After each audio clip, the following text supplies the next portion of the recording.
Ah, there you are. Now pay attention.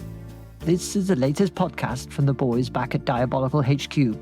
If you open it, you'll see it contains spoilers for the movie Casino Royale. And whatever you do, don't press the red button. Welcome to Diabolical, the show where four long-suffering friends dissect film's most dastardly schemes, then try to improve them. I'm your host, Adam, and this week's film is James Bond reboot Casino Royale. So, dear listeners, prepare to be shaken, not stirred, and let's get diabolical.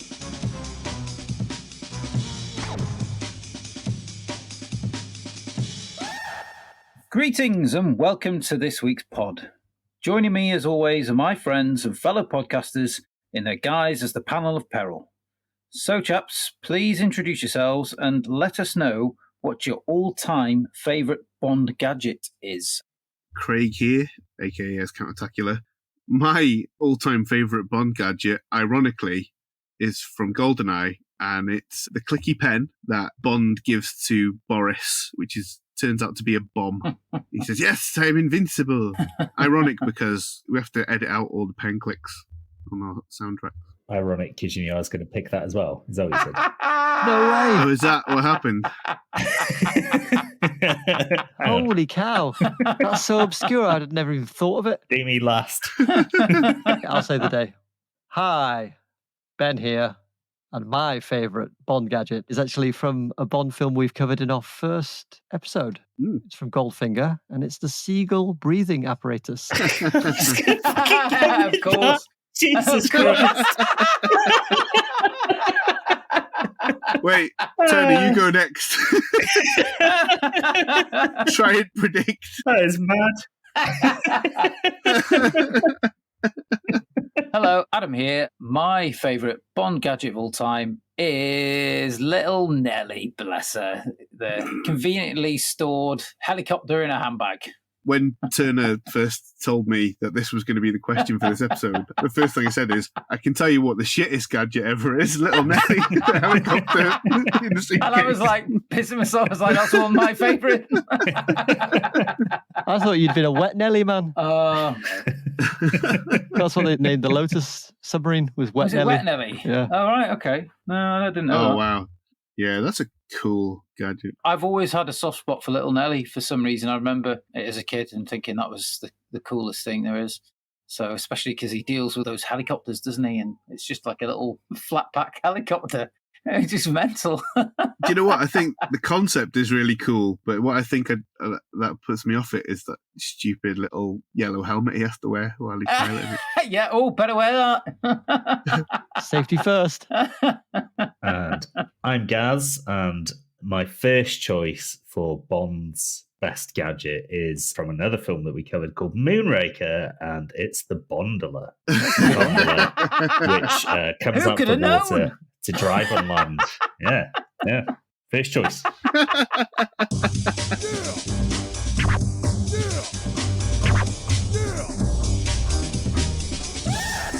Moving in the shadows, hiding behind that newspaper stand, sneaking up and snapping the neck of all that oppose it, yeah or mare, licensed to thrill with opinions of films, is long established and equally as deadly.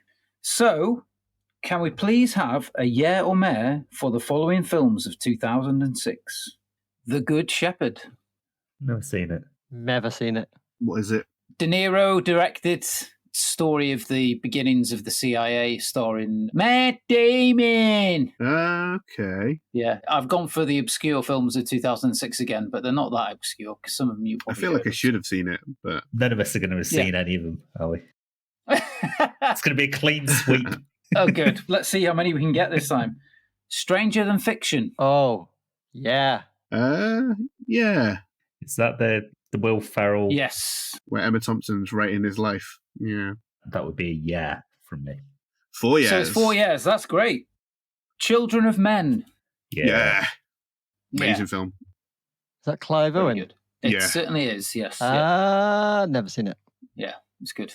Yeah, it's Very about good. Clive Owen. He's a regular fuck machine. He's got like 80 kids. He's a croupier in a casino, Yes. so it's quite similar Yeah. to this week's one.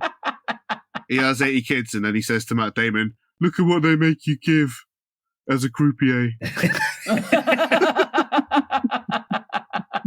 Can I put in even though I've never seen it, a yeah, because it sounds fantastic. And, of course, last but not least, The Departed. Yeah. Yeah. Of course. Yes, of course. And we've already covered The Departed in Season 1, Episode 15. And you can all find it in our ever-growing back catalogue of banter, wherever you get your podcasts from. Casino Royale is the 21st instalment in the James Bond film series and serves as a reboot of the franchise. The movie begins with James Bond, portrayed by Daniel Craig, earning his 00 status within the British Secret Service. His first mission as Agent 007 has him on the trail of a bomb maker linked to international terrorism.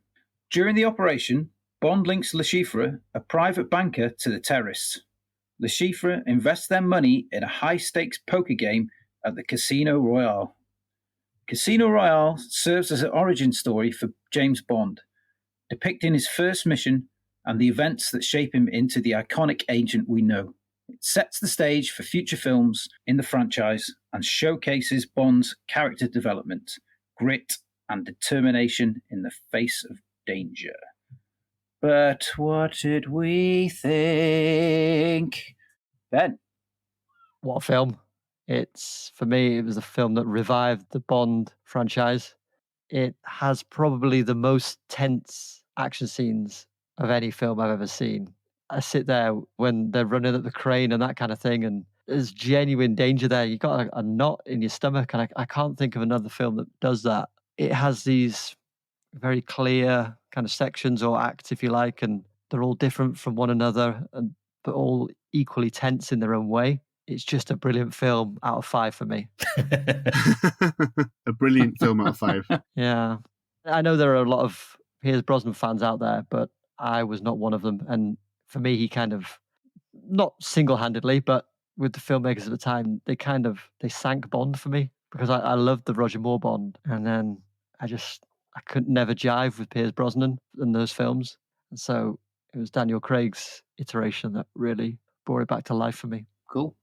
Countertacular, seeing as you've mentioned you've watched this and the 1967 Casino Royale, so Yeah. how do they compare? Oh, well, night and day, you know. There's some fun elements of the 67 one, but it's quite a mess. It's a fascinating mess. There's some good choices in it, but on the whole, it does seem like Peter Sellers took a bunch of LSD and just said, just roll.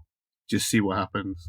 Casino Royale is a funny one for me because I enjoy it a lot and I think it's a cool film. But as said when we did Moonraker, for me, the Craig era it felt like an attempt to become closer to the Bourne series of films, where they were known for intense, quote unquote, gritty action, like the toaster fight and all that kind of stuff, and jumping through the windows. You get all the parkour stuff in this. And that wasn't entirely successful for me. I kind of prefer Bond when it's a bit camper and more fun. I think Roger Moore's Bond is one that I've kind of grown into. I did enjoy a lot of the Pierce Brosnan era. It didn't all work. Obviously, there's a lot of Die Another Day that is notoriously awful. But I remember feeling like GoldenEye was a great reboot because it had been away for a while. 6 years, is it? Yeah. And I loved GoldenEye. I loved the video game and everything. And I thought it was great to see Sean Bean in it. With this kind of soft reboot, I liked a lot of it, but it loses and gains in equal measure. It's still obviously quite outlandish and a lot of the action is still over the top, but it's got a lot of, it's fun in different ways. It's got a lot of funny kind of visual gags that are also great character beats. The first one that always comes to mind is the parkour guy jumping through that tight gap and then Bond smashing through the drywall. Yeah. Yeah. Yeah. Well, it's because they describe him as a wrecking ball later, and you already recognise that. And a blunt instrument, yeah. And someone points their nose and the other finger in the air. Yeah. At that point when we see it, we don't know that. so it shows you rather than tells you. I think it's very good. Right, I think it's really good. It just doesn't feel very Bondy to me in some ways. Like, Right. as an action film in its own right, I think it's great. But there are elements of it that are not quite Bondy. I love Mads Mikkelsen. I think the great strength of this, the absolute best thing about it for me is Eva Green. I always think first and foremost that Bond in the Craig era lost its funny bone because it was always quite wry and wasn't afraid to be funny, whereas his era seems to be quite grimdark in a lot of ways. But his interplay with her, especially their first meeting, that conversation they have is electric, and she's so funny. It's funny in a different way, right? Yeah, I like it. I don't like it. I'm ambivalent. But in general, I think it's great. Slightly different to being ambivalent. Yeah. I guess. I agree with what you're saying about Eva Green. I think she's fantastic, but I think it's also the character. They've written the character really well, and then they've picked the ideal person to play her as well, because she does it, and you can tell she's fully immersed in the role. Whereas previously in the past, like you say, Bond has been quite light-hearted, and it's always been the love interest, and he'll get her eventually, and and all that. She's his equal in this. She doesn't give him an inch, and that's... If anything, I think she's his superior. Like, she's not a dominatrix by any means, and she's as a character, she allows herself to be like vulnerable, but she does feel like she's the boss. This is the thing, isn't it? You think Bond's going to be the boss, like, as always. He always is. This continuity Bond of being this philandering, womanizing, drinking, super confident guy.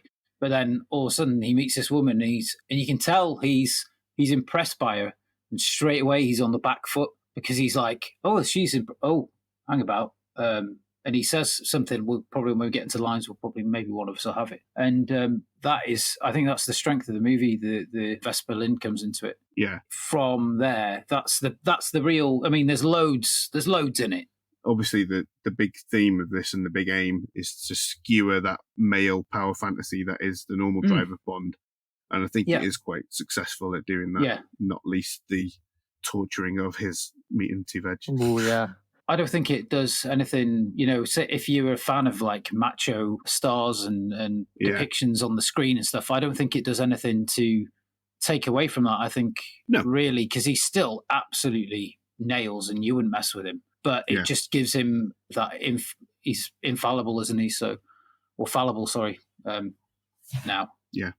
A little tidbit is that they actually kidnapped Eva Green's boyfriend so she could go method. They had him held hostage throughout the making of the film, so she was right there. You psychos give him back yet? She didn't realise she'd signed it in the contract. She had to go along with it. Gaz, are you equally ambivalent? No, I think in episode 1 of this very podcast, I stated that my favourite Bond is Daniel Craig, because Daniel Craig is in fact my favourite Bond. And this is my second favourite Bond film, next to Skyfall. Ah, yeah, that's a great one. Yeah, oh yeah, definitely.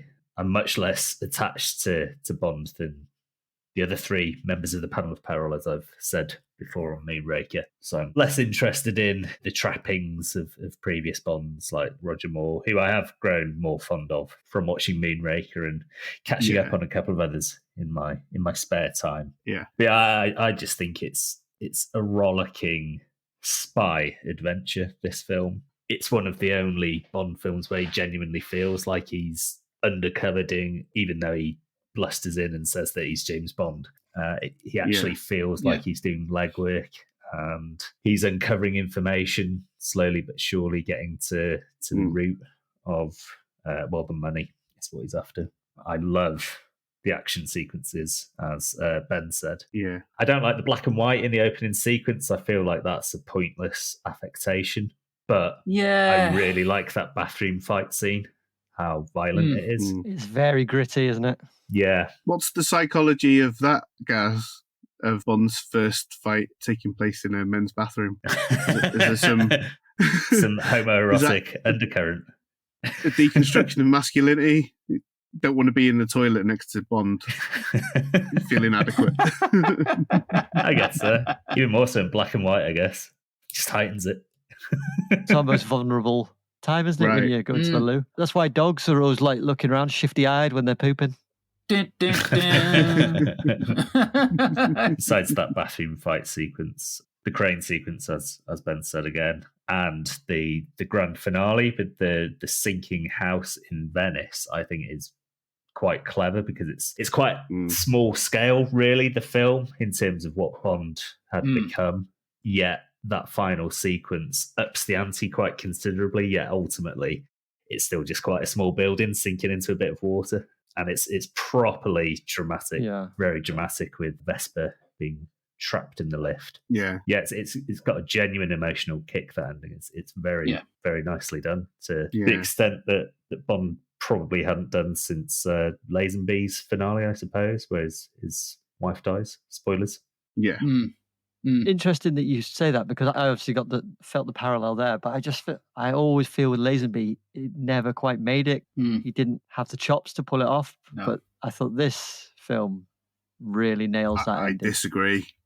He steps in. Famously. Absolutely breaks my heart when he says we have all the time in the world. Oh, it's awful. It's so wooden. Yeah. I call it. I reckon we know what you... we have all the time in the world. That's going to be your pick, isn't it? So we got another different Bond. I think it's going to be... Well, we'll see. It's a significant moment in Bond history, isn't it, really? That particular film. As is this one, really, because I'd echo what you've all said, parts of what you all said. It's a change from continuity Bond, really, was what they've had with all the others, Pierce Brosnan included. Yeah, I get GoldenEye. I thought that was fantastic as well. Same director, GoldenEye and Casino Royale. Yeah, Martin Campbell. Yeah. I loved that, and I thought it was a great introduction for Pierce Brosnan. But then after that, it just goes a bit down. I really like The World Is Not Enough. I thought Robert Carlyle was an interesting villain. Sophie Marceau even more so. Marceau more so.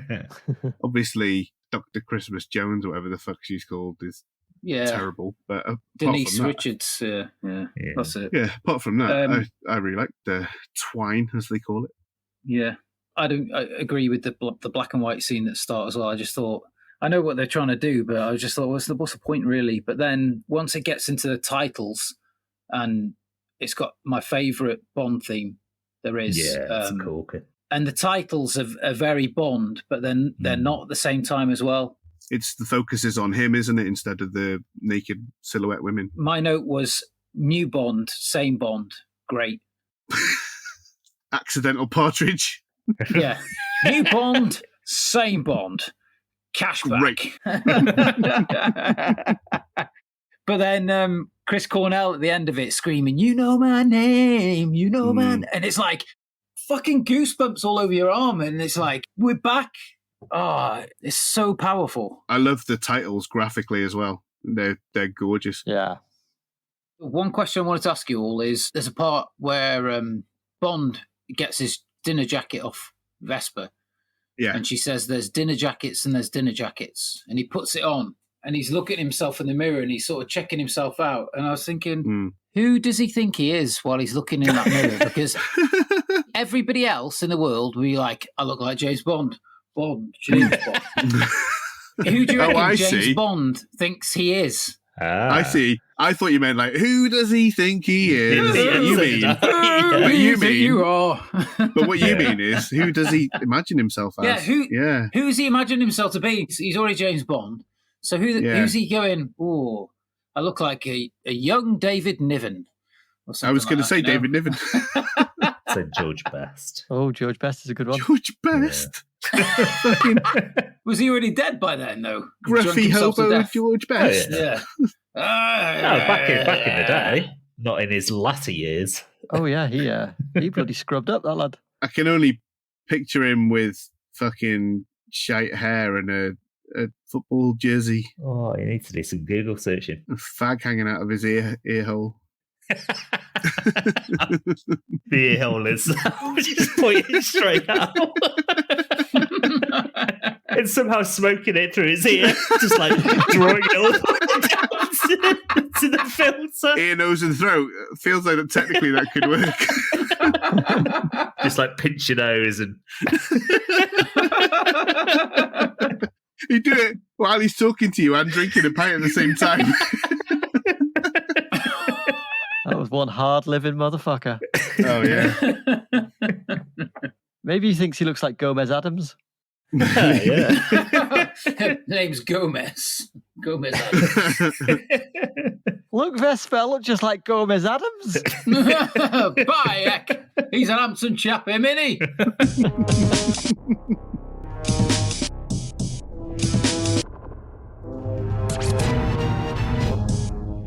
Let's get on to favourite sequences then. What a bid, what a bid, what a bid, blah, blah, blah, blah, blah, blah, blah, blah, sold for $1. Okay, well, it's tough for me because, as usual, I got two. If I have to pick one, for me, it would be the first meeting between Bond and Vesper and that conversation they have. I'll keep my eyes on our country's money and or on our government's money and off your perfectly formed arse. I think that scene's electrifying, and I think they're both having the most fun as actors in that scene. So that one for me. Yes. Like I mentioned earlier, I like the grand finale with the building sinking into the Venetian canal, even though it was trying to ape the Bourne camera style, slightly more handheld, and to a lesser extent Christopher Nolan's style that he used on Batman Begins. There's a great sense of geography, and you know where the bad guys are, you know where Bond is, you know where Vesper is at all times during that sequence. Yeah. It's incredibly tense, and it escalates nicely when he shoots the piping, which explodes and crumbles the foundations, and you get shots from the outside to give you a bigger perspective. And I just think it's a masterfully crafted action sequence. It does suffer slightly from being set in the same place as Moonraker and not being as much fun as the Moonraker Venice sequence. Well, this is true. I wonder if Venny Glass was still going. Yeah. They should have just snuck that in. Just inside that building, there's loads of glass like pieces just falling, smashing into the water. Benny boy. Well, the other two fellows have taken some of the highlights. So I'll go with the parkour opening chase in Madagascar. First time I saw it, it blew me away. And watching it this time again, it was still, like I said, had that knot in my stomach. Yeah. It feels like there's a real danger in there. And I really like how it introduces Bond as this blunt weapon. Yeah. It really level sets nicely. Yeah. Also, it does have one lovely camp moment when he catches the guy's handily empty gun and throws it back at him. It's funny. It's almost Austin Powers-y, that, isn't it? Yeah. He throws a gun. That really hurt.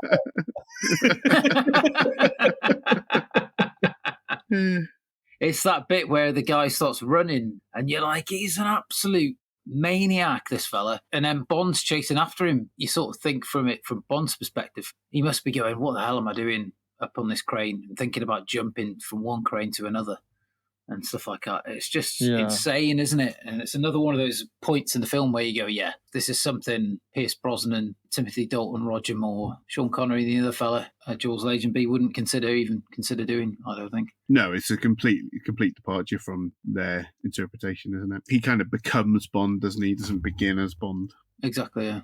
My favourite sequence is after Vesper's been kidnapped and the ensuing chase going through the country roads, and then just her slung on the road just over the crest of the hill. Yeah. At the time, it was the most flips, wasn't it? Yeah. The record flips. It's just so shocking. That's it, exactly. It comes out of nowhere, really. And then it's the brutality of the crash. The POV of them dragging him off as well, I think, is really, really nice choice. I thought you were going to say the one that I didn't say. My second one was going to be the testy torture scene where he's going, yes, to the right. Yeah. Right to the right. About the edge. Yeah. Greenwich down there. I noticed something in this watch that I'd never, ever noticed before.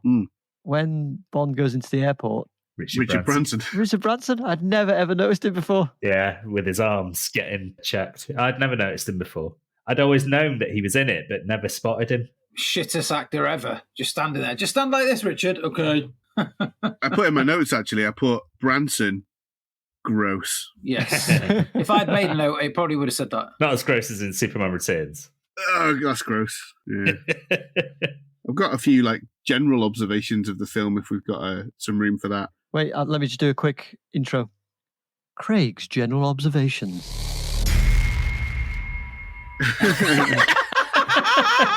There are some interesting, I don't know if they're continuity errors or... Wait. Countertaculars. General observations. You lovely little man. Ah! It's a fucking albatross, that name. He's got such disdain for you, Countertacular. He absolutely hates you. Wish I hadn't won. No, you don't, you fibber. No, I don't. I don't know if they're continuity errors, contradictions, what have you, but in that scene that I mentioned between Bond and Vesper, one of her observations about him, which I think they play up to in this, is that he doesn't come from money. And you see that when he goes to the country club, you know, the snobs with the Land Rover and he fucks up their car. And yeah, he does seem to hate like rich people and he does feel a bit uncouth. But actually, even through the course of this film, he becomes one of them. You know, he's ordering the caviar and the champagne. And in future films, he's definitely more like that. Oh, yeah. But then also in Skyfall, he does come from money, right? The Bond family has an estate and everything. And they have, you know, a slave that lives at their house. I just think that's not having a proper continuity supervisor. Yeah.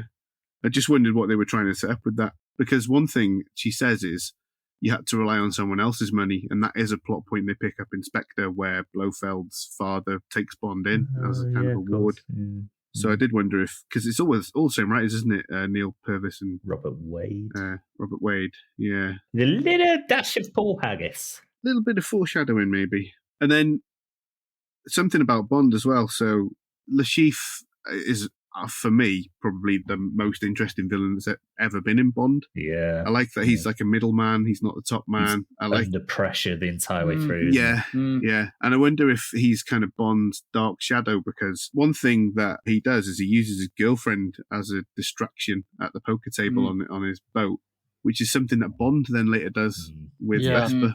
So that's something I really noticed this time. The interesting thing about Le Chiffre is that he's not trying to take over the world. Yeah. Makes it way more believable. Yeah. Basically just trying to save his own skin, isn't he? For the entire film. Yeah. Another thing I noticed, and I don't know again if this is maybe just them building to the point where it's like saying he's not Bond yet, but he's going to be Bond. It's like he's fucking terrible at tailing people. Every time he tails someone in this, he does it like 3 or 4 times. They see him. They make him like really easily. Like he's following that guy through the airport. I just thought that was quite a funny little thing for Bond, that he's just really bad at following people. That's a good sequence as well with the knife in the airport. I forgot about that one. Yeah, really, really good. Yeah. Just the silence of trying to force the knife into each other, and then he sits him down in that diorama, dead. And nobody yeah. Just a point on the casting, apart from obviously Mads Mikkelsen, and I've already said about Eva Green, but the other one that I really fucking love is Jeffrey Wright as Felix Leiter. Yes. Felix has always been a kind of interesting character to me. I remember seeing, I think it's Live and Let Die, where he gets like tortured by a shark or something, and going, "Oh no, I love Felix." But in this, he was like a fully realised real character. He's so fucking great. Does so much with so little. Yeah. He's kind of the opposite of Jack Slater, isn't he, Bond, in this as a character? Jack Slater, like you were saying when we did the Last Action Hero episode, he comes out of the tar pit and kind of very quickly dusts himself off and does his hair and everything. Bond's the opposite in this. He gets fucked up. He's absolutely, you know, he's picking shit like shrapnel out of himself and bleeding everywhere and stuff. After he's been battered with the rope knot, it feels like he's convalescing for at least a month to me. Right, yeah. Which you don't get in action films normally. So I like that about it. It'd be a good excuse for you to get out of doing work around the house, though. To say, look, I've just been smacked around the cock with a bloody massive rope. Do you mind? Yeah. I'm recuperating here. It's going to take me months before the swelling goes down. Do you mind, Mum? Especially to get out of sex for a few days. Just be like, not today. Not tonight, love. Al Bundy. James, let's have sex. No Vesper.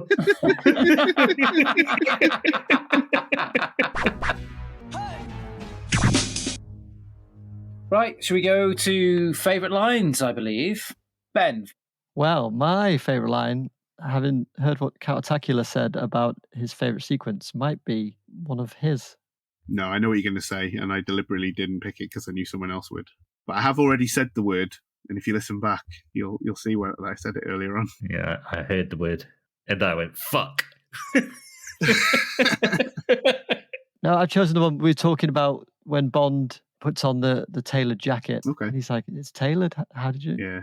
And she goes, yeah, I sized you up the moment we met. Yeah, that's good. And it's just dripping with layers. It's Right. really well delivered. There's just so much in there. I thought, yeah, that's a great line. Very nice. And delivered perfectly. People don't talk about her enough in this because obviously Craig is like famously a lot of people's favourite Bond and he gets a lot of spotlight, but this film wouldn't have worked without her. She's fantastic. Yeah. She hangs over all 5 films, Agreed. doesn't she?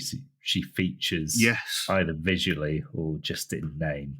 Particularly in No Time to Die, she plays a reasonably large role for a dead character. Like a spectre. Oh, Or a foul odour. Now let's stay with Spectre. Counter-Tacula. One of the things that I love about this is the stripping down of Bond tropes, like the martini shaken not stirred. In the book as well, he creates his crazy Del Boy cocktail, Vesper, which is like 3 measures of Gordon's, Cocktail. 1 measure of Kina Lillet, shaken over ice with a thin slice of lemon peel. I love that everyone at the table is like, yeah, I'll have one of those. But my favourite is Felix, and he goes, friend, bring me one of those. Keep the fruit. You dream of delivering that. You'd love to say that, wouldn't you? Oh, man, keep the fruit. You'd love to say that in a bar and have the person respect you. Absolutely. I have in local shitty little village pubs with my brother at night, shiters ordered martinis and Vespers. And I drank have them. absolutely no happily. problem believing that at all. I can well imagine. While you were drinking them, were you cursing the bartender for not giving you the respect you felt you deserved? We definitely would have been giving them abuse, not deserved either. Like, if they're going, how do you shake it and not stir it? I would have been going ape shit with them at that. Just fucking...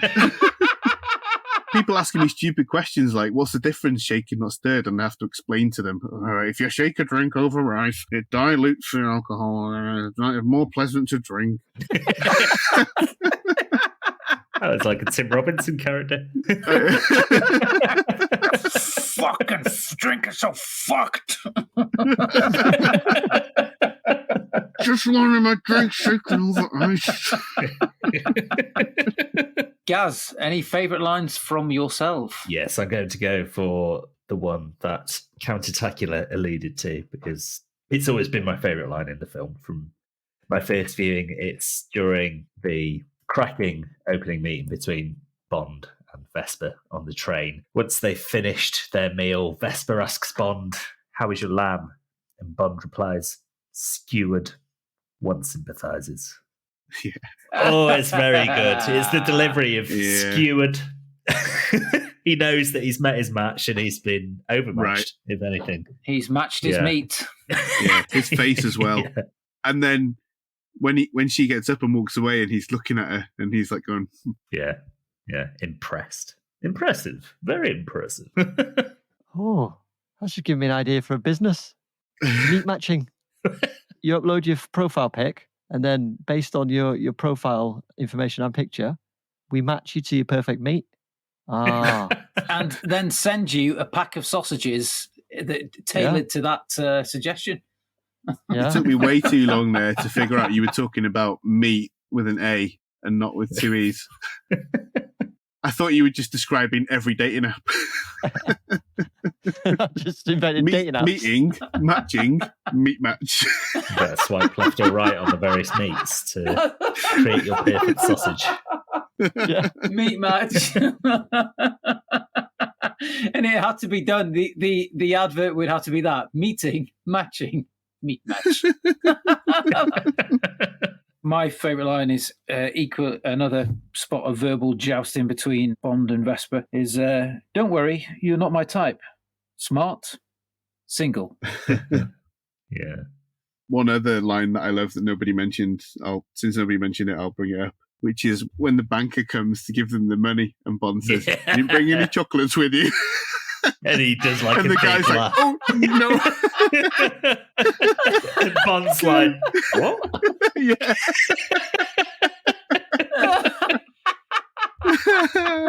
Yeah. It's a funny little bit of business, that. Yeah. My amusing observation that I hope will amuse you as much as it did me is that they keep using Mathis to explain to the audience how poker works. He's just telling Vesper. Bond has the high hand. Yeah. Jesus Christ. See, it's his tell. Look, he was right. Yeah. It's his Yeah. tell. The most annoying one is when they put all their shit in, everybody goes all in, and there's clearly an absolute shitload of money. And he's like, there's $150 million on the table. I was like, I knew it was a lot. You didn't need to explain it to me, thanks. And Bond will have to go all in. Oh, yeah. Jesus. Very annoying. That's when they should have had like a little paperclip character coming at the side telling us instead of Mathis. You know, that's when it wasted opportunity there. It wasted actor as well. Could have had like a little cartoon Walther PPK coming in at the side, little cartoon one saying, Bond has the biggest hand. He'll have to go all in here. He's such a silly character. Like, every time he meets Bond, he's set up someone to get arrested or something in the background while they're talking. The exact moment, "Oh, Bond, you're here." And then he's like frantically texting saying, "Do it now, do it now."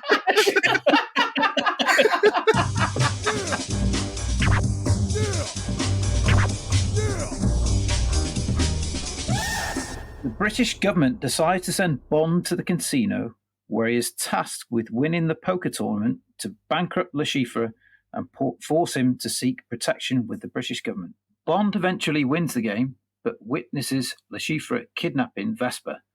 Bond takes off in hot pursuit, but totals his rather nice Aston Martin, swerving to avoid Vesper, who has been tied up in the middle of the road.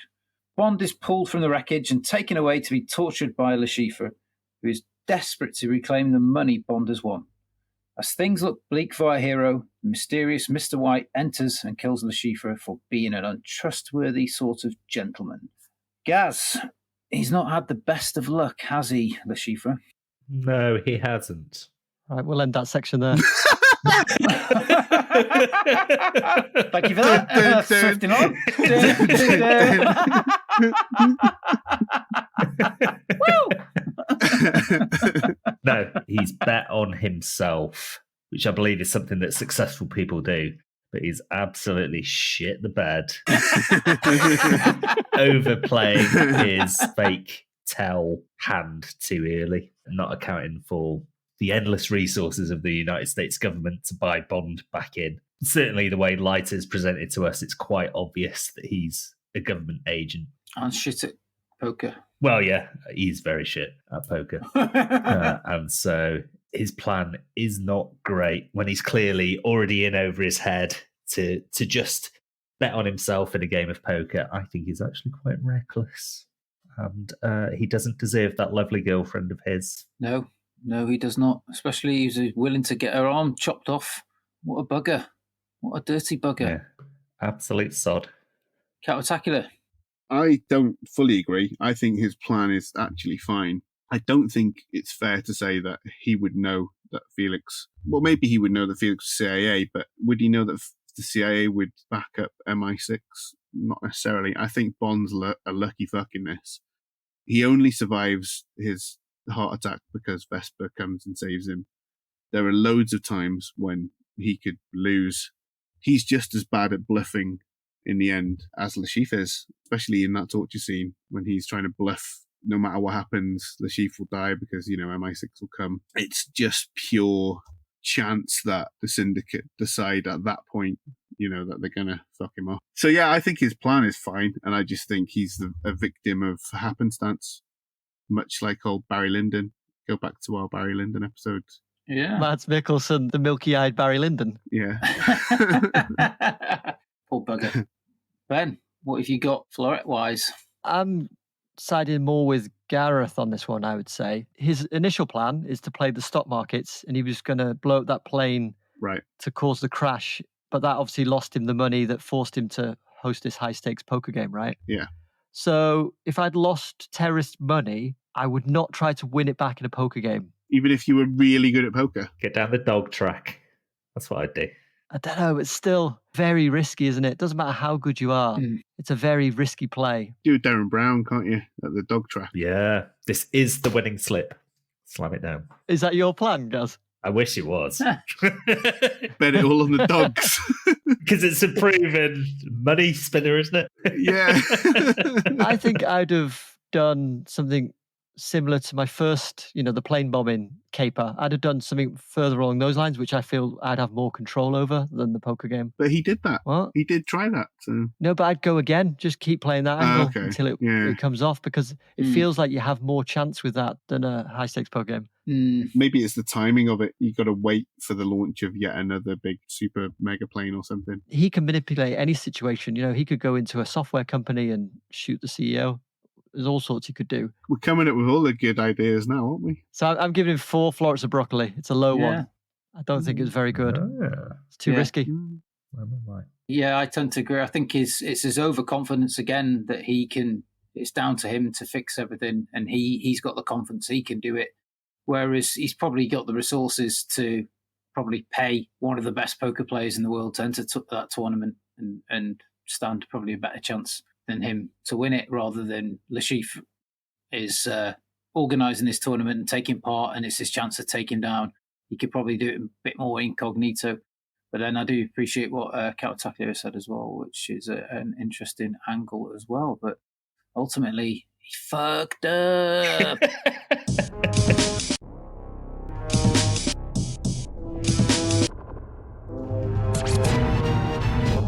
So you've heard what we have to think about Le Chiffre's plan, but can we do any better? Ben, would you dazzle us with your evil musings, please? Le Chiffre was so close to getting Bond. In my mind, slipping poison in his drink was nearly the perfect plan. The mistake he made, though, was trying to kill Bond with a fast-acting poison, because that immediately tipped off Bond that something was amiss and allowed him to react in time. So instead, I'd have used something with a slower burn. Psilocybin, the naturally occurring compound found in magic mushrooms, the effects of which begin 10 to 40 minutes after ingestion and last 2 to 6 hours, depending on the dosage. So, after my gorgeous Annika Rice-style scorcher of a girlfriend tips a generous splash of liquid psilocybin into Bond's drink, here's how it would go down. He sips his newly minted cocktail. Not bad, he thinks, and then repeats it aloud to no one in particular. He puts the slight bitterness down to the fruit rind and continues the game. Gradually, almost imperceptibly, over the next 20 minutes or so, the temperature rises. He puts it down to the high-stakes nature of the poker as a pleasant sensation creeps over him. He begins to hear an odd metallic quality, tinging the voices he hears. Then he suddenly becomes keenly aware of the felt on the table. If it felt this good against his palms, it must be heaven on his face. He lowers his head, resting his cheek on the fuzzy green cloth. He starts to giggle as he rubs it back and forth.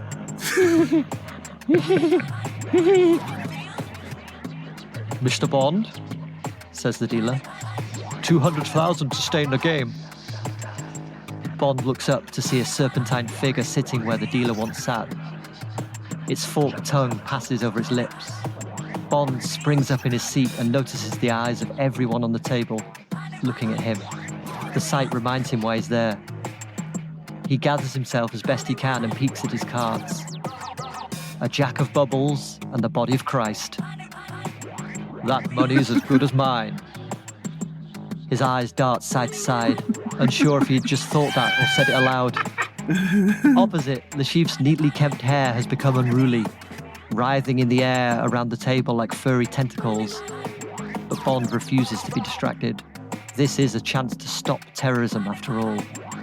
I'm all in. A confident grin spreads across his face.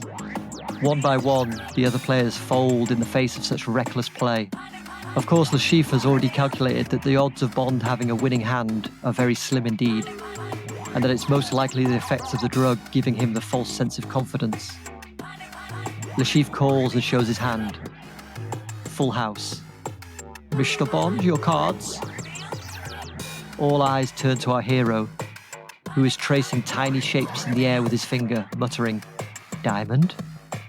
Diamond? Big diamond." Finally, he manages to regain a modicum of composure and reveals his cards. A pair of sevens. One with a chunk nibbled out. There are gasps and applause as Le Chiffre takes the spoils. He looks back, ready to mock Bond, but Bond is already rolling on the grass outside, laughing at the sky. Did I say that out loud? Or just think it? When was the last time you tried psilocybin? I know the last time you tried it. Exactly. And I can tell you, it's a very different experience to that. Very different. It's been a couple of decades for me. It doesn't have that effect on you, and it's gradual as well. You know, it's very progressive, and it happens probably over the course of an hour before you get to probably the height of the full trip. I'm aware of how it works, but are you aware of how this podcast works? I can't talk for an hour. Build it up every moment. I have to condense the plan. Yes, okay. Well, nice plan, but I'm not buying it. I like the Jack of Bubbles and the Body of Christ. Yeah, Body of Christ is very good. Fear and Loathing in Montenegro. I definitely would have a wonderful time if I could see all that kind of stuff, and I would be having a great time. So thanks for that. It's bringing back some fond memories. So the hair is actually something I actually experienced in uni. I was looking in a mirror, my hair was going like squid tentacles and I couldn't control it back when I had hair. Did you ever try writing and watching yourself write? That is fucking immense. It's fantastic. I did wave at a cardboard cutout of Steve Redgrave for about 30 minutes. He was waving at me from a sports shop window. Oh, good times. Something wrong, Mr. Bond? Just admiring the shape of your skull. Right. Any further questions? That's a pretty good plan, I'd say. Would anybody step in? You know, Mathis, Felix, and go, "You all right?" Yeah, maybe someone might step in, but the damage is already done by then. Yeah. I don't think he could be replaced. I don't think even if Felix or Mathis stepped in, it's about him. They say, don't they? The Bond is the best poker player in the service. Yeah, but couldn't they go, "Well, we need the toilet break," and then they take him to the toilet and they give him some Marmite on toast and you sort him right out? What happens if he doesn't like Marmite? That he's a bloody heathen. Revoke his 00 status. Yes. Yeah, exactly, Gus. Exactly. Yeah, I guess it's possible that someone might step in, but like I say, Bond will be out of the game for a while, and that gives Le Chiffre a good window to recoup the money he needs. Yeah, I could really picture it all. His face on the felt, all the eyes and stuff. Right. Any further questions? I am satisfied. Very good. Count Attaclia. Le Chiffre nimbly flipped his chips. Clickety-clack, clickety-clack. Shunting each from the top of the stack to the bottom in his dexterous right hand. The croupier slithered 2 cards towards him across the green sea. He fanned them under the curtain of his hands. His scarred eyelid twitched a nervous wink. Involuntarily, his left hand rose to his temple in a grim salute. He had a 2 and a 7.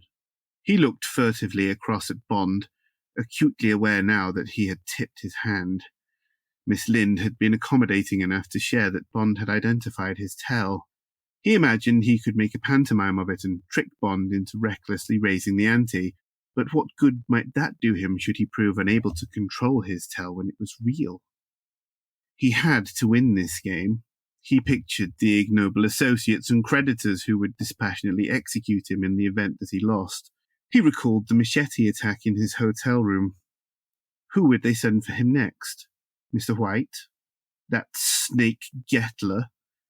He grimaced at the thought. The ignominy of being dispatched by that sickly string bean, with his stupid hat and his stupid glasses with the one dark lens. And then a thought struck Le Chiffre, an idea so powerful The very breath leapt from his breast. He sucked down wonderful air from his inhaler and excused himself from the table, folding his hand. Bond allowed himself a smirk. He felt assured his man was on the ropes, but Bond's smirk turned slack when his opponent returned, metamorphosed sartorially and anatomically. His scarred, weeping eye was now concealed behind a dark glass, and the devil had lopped off his own left arm, the sleeve now pinned to his dinner jacket. Bond composed himself and wryly said, "I didn't realize this was the type of casino that had one-armed bandits. Talk about a losing hand. Could you finger anyone as a suspect?" Le Chiffre smiled wolfishly as he replied, "I'll never tell." So there you go. He has concealed his weeping eye and chopped off his twitchy hand, so he can no longer give away his tell. Well, yeah. Well, sometimes, yeah, he's under a lot of pressure, so it's definitely plausible. It's not a real tell, though, is it? It's a real tell, but he tips his hand too soon in the film by doing it in the hand before the winning one. If he tries to use his other hand, he might just like face plant on the table or something like that. Well, that's why I described what he does with his other hand. He's constantly flipping his chips. Maybe he's just like mushing his cheek. That's his tell now. He's mushing his cheek all the way across. It's quite noticeable. So his right hand is always occupied with his chips that he flips around, which is why he does his tell with his left hand to his temple. So his right hand's already busy, so I just cut off his left hand, covered his twitchy eye with, the bad guy who has the eye patch sunglass in Venice. Yeah. His name is Adolf Gettler. How does he lop off his arm and cauterize it or sew it up and stop himself from bleeding out in such short order? He heats it up. I don't know. He can get those African terrorists to do They're it for dead? him. No, they're all dead. He's staying in a hotel, isn't he? He sticks it on the Corby trouser press after he's lopped it That's off. right. There you that's go, right. yeah. And dismantles it Corby afterwards. trouser press. And then, I'm sorry, but my second point is going to probably destroy your plan, and I apologize I for this doubt it. because I can see you put a lot of work into it. What happens when people lose a limb is a phenomenon known as phantom limb syndrome. Yeah. And so in the middle of cards, you're just going to see Le Chiffre's stump just flying up to his head every now and again because he thinks he's still got his hand like a chicken wing. He cuts it off at the shoulder. He's got no stump. Well, then you're going to see the shoulder rising.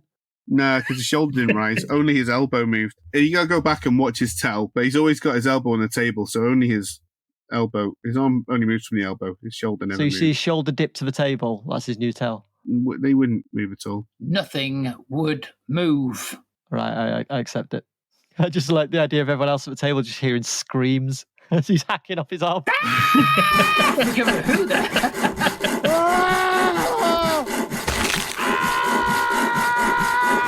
Come down and just like a loose jacket. He's like crawling across the floor, sweating and bleeding everywhere.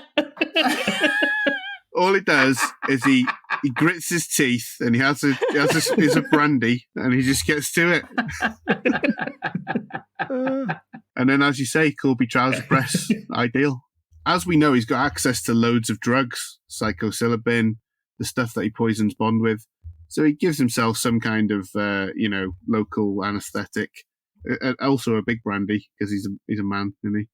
And lops it off, seals it shut with his trouser press, and gets back on with the Tuscan hand. He's aiming time for tea.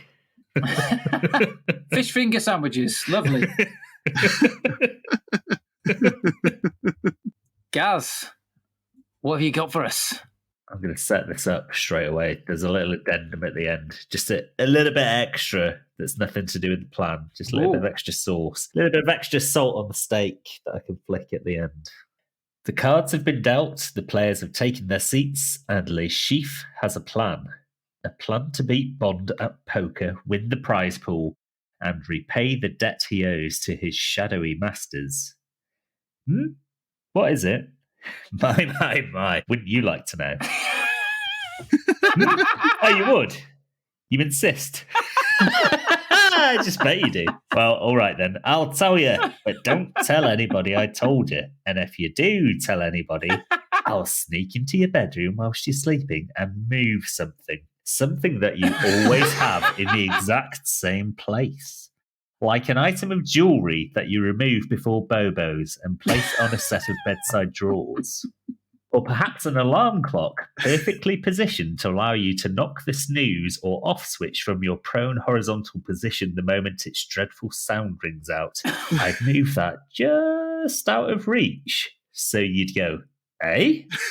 It's not beyond the realms of possibility to move a dressing table a couple of inches closer to the door so that when you try to open the bedroom door, it hits the dressing table and doesn't fully open. That's odd, you might say, before knocking it back into place with your hip in the manner of closing a fridge door. So think on, for I am about to reveal Le Chiffre's grand plan. Do not tell no one.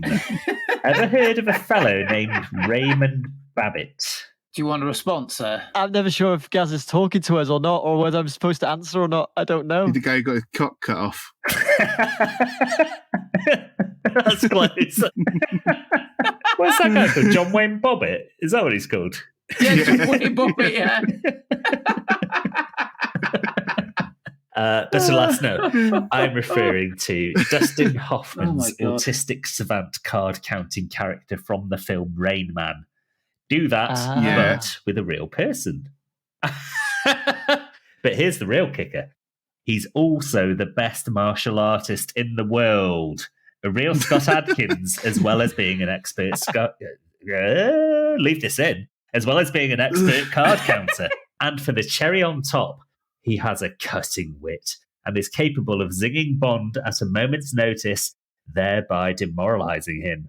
Cards, kicks and verbal sparring, a lethal combo that ensures victory for Le Chiffre and ensures that he shall no longer weep blood, but whatever his favourite drink is.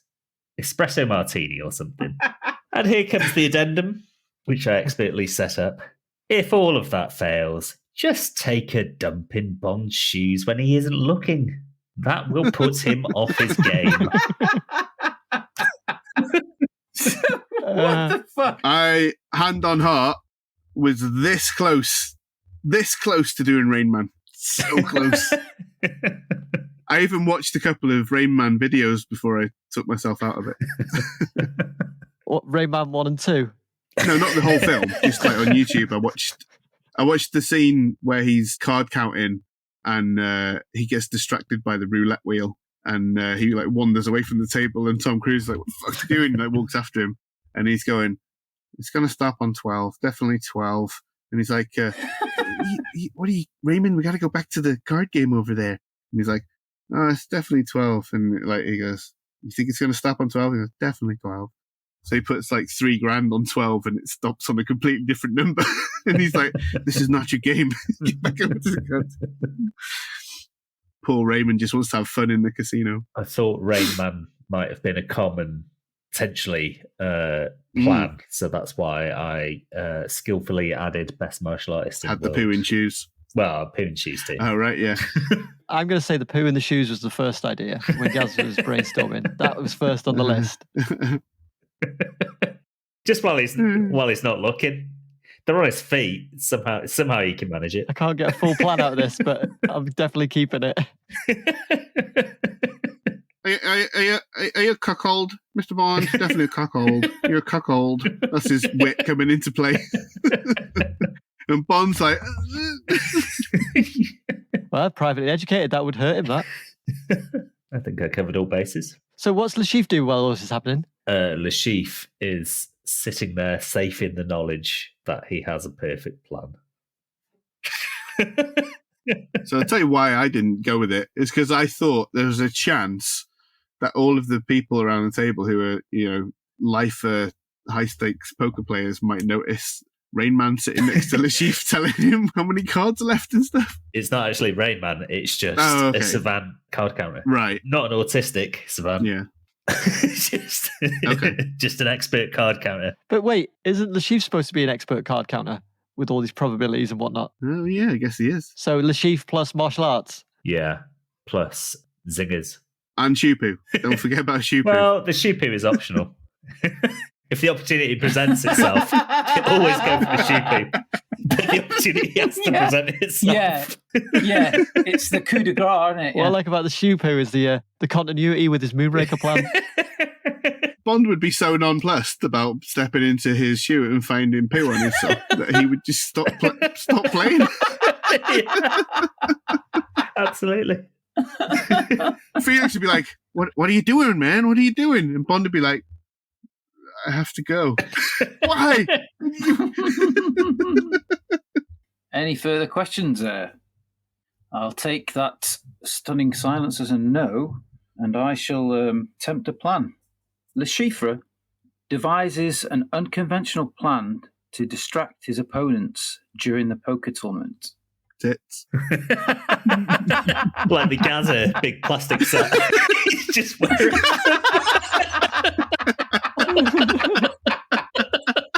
Is that unconventional or is that quite conventional, really? Yeah, maybe that's too conventional. I don't know. Oh my God, if I laugh tomorrow, I think my face might crack. So what if Le Chiffre wears lederhosen and one of his balls is hanging out all the time?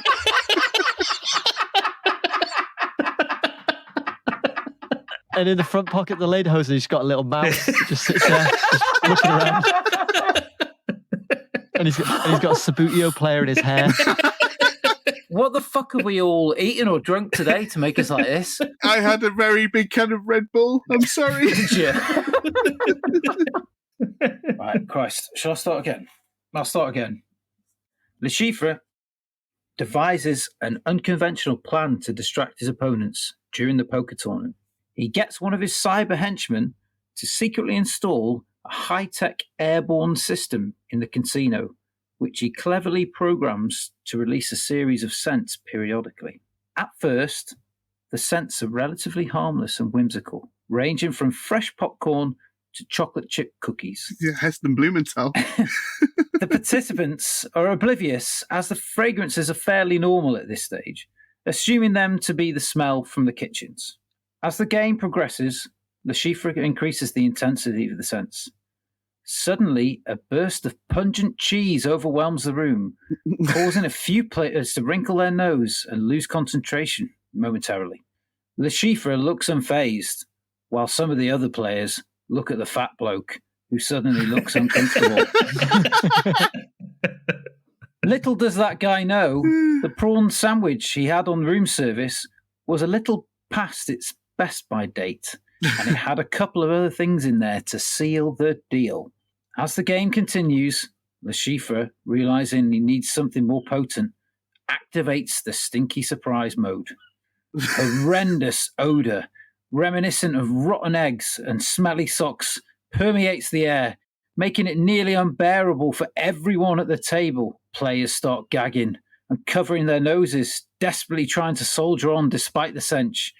The big guy, now under heavy suspicion from almost everyone in the room, suddenly, violently, fills his trousers. Oh my God, you should see how much there is. Oh, Jesus, it's everywhere. People are running out of the room. Some are being sick as they run. Others are vomiting in plant pots. It's sheer pandemonium. They're sick everywhere. Bond, renowned for his resilience, fights to maintain his composure, but even he struggles to withstand the increasingly nauseating smells. Just as Le Chiffre planned, Bond's face turns a shade of green, and he suddenly lurches forward, vomiting all over himself, the dirty boy. Dazed and confused, Bond joins the throng of people leaving to go and tidy himself up. As hotel staff suffer, including security personnel, trying to help their guests, Le Chiffre acts in all the confusion. He inserts some of his own cards into his own hand, the best hand there is. Le Chiffre, secretly wearing a nasal implant that shields him from the foul odours, chuckles smugly. He has successfully disrupted the game and got the best hand to neutralise Bond. I was going to ask, why isn't the Chief effective? Yeah, it's top of my list too. Yeah. Second is bad prawn sandwich. Wouldn't the fat guy vomit before he shat? I don't know. Could have put laxative in it. Well, it had other stuff in it as well. That's it. It doesn't really change the plan, does it? It's either way. No, it doesn't make any difference. If he'd spewed, it would have been fine. If he'd shat himself, he would have been fine. What I was hoping you were going to say is that when the smell of cheese was released, he floated into the air along the smell lines. And then just landed on the table. Belly first. Yeah. I got the idea because I was just thinking, and then my granddad used to say, if you ever need to fart, If you ever need to win a high-stakes poker game. but he used to say, fart near a fat person because they always suspect the fat person. So for some reason, and then I saw the fat guy in it, and that sparked off that chain reaction, and there you go. Amazing. He gave you a Werther's original just after saying that. And then fired, ran off. They're creamy and uncommonly good. I'm sorry, I'm on a bit of a roll tonight, but Turner, I'm going to destroy your plan with one sentence, a bit like George Lucas. Go on then, you fucker. You can taste really bad smells. Yeah. So Lashif's going to be tasting all of that. With his And nose he's going to be implant. vomiting as well. He's not going to have time to swap his card. Yeah, but it's the scent, isn't it? It's like, you know, when you've got a cold or the flu and you eat something and you can't really taste it, can you? What if, while he's got his nose implant in, he's also got an airwaves Ah. and he's just like chewing on his airwaves? And Bond's like, we got there, airwaves. And he's like, And he's like, can I have one? He's like, Yo. Buy your own. What do you got there? Airwaves. I hope you brought enough for everyone. Bond says. And then the chief's like, no, I didn't.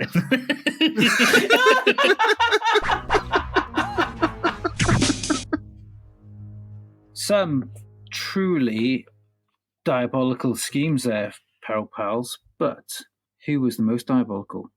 In summary, we had Ben's psychedelic poison plot, Count Attacula's one-armed bandit plan, Gaz's Rain Man-inspired craziness, and my foul-smelling scheme. But who will get the points this week? Count Attacula, can you please reveal who you have voted for? Yeah, as I say, for me, this is the closest one in ages. They were all spectacular in their own way. But because I was genuinely this close to doing it myself, I've gone with Rain Man. Definitely Gaz. Yeah. Gaz, can you reveal who you voted for, please? Well, I enjoyed the psychedelia of Ben's plan, and so that is whom I did vote for. Yay. Ben, can you please reveal who you have voted for? I voted for the one that was most likely to work if you boil it right down, which was probably the distraction and the cheating with cards. So I voted for Turner. white screen. Adam Bonza. Turner. I can't see. Yeah. Oh, there we go. There you go. Kind There of. you go. Kind of. It's just Split been second. it's gone. Split second. That's all you get. That's all you get. And I have voted for Ben's psychedelic plan. Even though it wasn't entirely accurate, it was very well thought out, I thought. I like the music. It was a bop. Thank you. Don't think I don't see what's going on here, by the way. I'm still in the lead. 2 weeks on the trot, no votes for me. It's fucking... You little fucking... Oh, is it? Yeah. it's come dine with me again, isn't it? Fucking hell. Sad little life. Sad little life.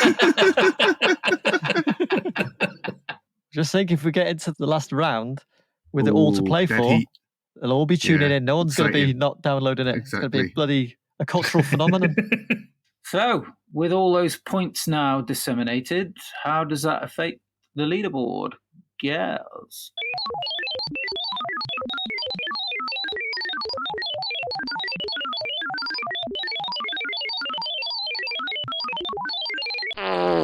Still in first place with 19 points is Count Attacula. Blah! In joint, yes, blah, blah, blah. In joint second place with 17 points apiece are Adam and Ben. Wow. And in final place with 14 points is your gentle scorekeeper. Still all to play for, though. Mm. And next week, it's the choice of Ben. So what have you got lined up for us next week, Ben? Well, I thought I'd dip into a little bit of sci-fi I'm going with a film based on a series that I particularly love. We're going to be watching Serenity. Oh, with future Bond Chiwetel Ejiofor. Yeah, of course. There you go. There you go. Incredible foreshadowing. How there. very queer. Whoa. Queer. Queer. I was pretty sure you were going to say one of the On the Buses movies. Wasn't sure which one. I would, but I can't pick between them. Right. So it's either all of them or none of them. Fievel goes On the Buses or The Goonies I hate you, on Butler. the buses. Or the bussening. And that brings us to the end of this week's episode. Thank you for listening, and I hope you've enjoyed yourselves as much as we have. If you have, please leave us a 5-star review wherever you get your podcasts from. And don't forget to follow us so that you never miss an episode. Why not share us with a friend, acquaintance, or colleague, and follow us across social media on @DiabolicalPod. So until next time, dear listener, be good to yourself and each other.